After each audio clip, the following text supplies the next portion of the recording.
High guys, how are you? आज मैले आलु चिप्स बनाउँदै आज women's day, international women's day, आज खाजा बनाउँदै आलु चिप्स। आज छुट्टीको दिन बसेर खाजा चाहिँ बनाउँदैछु आज कि कस्तो हुन्छ। साथीहरू, तपाईँहरू कहाँ बसेर के गर्दै हुनुहुन्छ, कता कता हुनुहुन्छ, तपाईँहरू घुम्न कतै जानुभएको छ भने हजुरहरूको पनि ब्लगहरू सेयर गर्नु ल। कस्तो राम्रो भएको छ, टेस्टी, सो टेस्टी, मिठो भएको छ। खुसी मानेर खाइदिए बच्चाहरूले चाहिँ त्यही हो, मिठो पनि भएको छ। अनि मैले चाहिँ यस्तो खालको खाजा बनाउँदै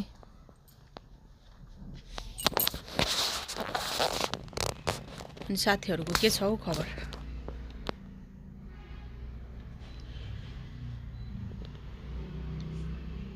खाजा खाने टाइम भइसक्यो।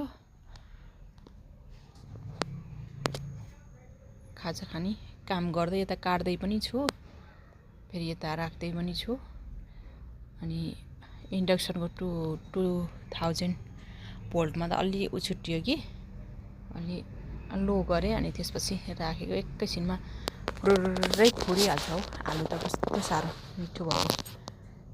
छुट्टीको बेला हजुरहरूले के बनाउनुहुन्छ हौ साथीहरू? सेयर गर्नुहोस्, हेरौँला। हजुरहरूको पनि भिडियोहरू हेरौँ, के गर्दै हुनुहुन्छ सम्पूर्ण साथीहरूले, युट्युबको साथीहरूले के गर्दै हुनुहुन्छ।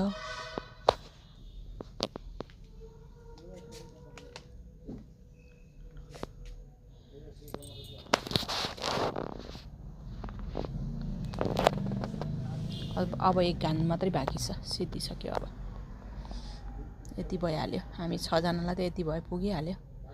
प्राउन पनि फुराइसकेँ। ल, थ्याङ्क यू।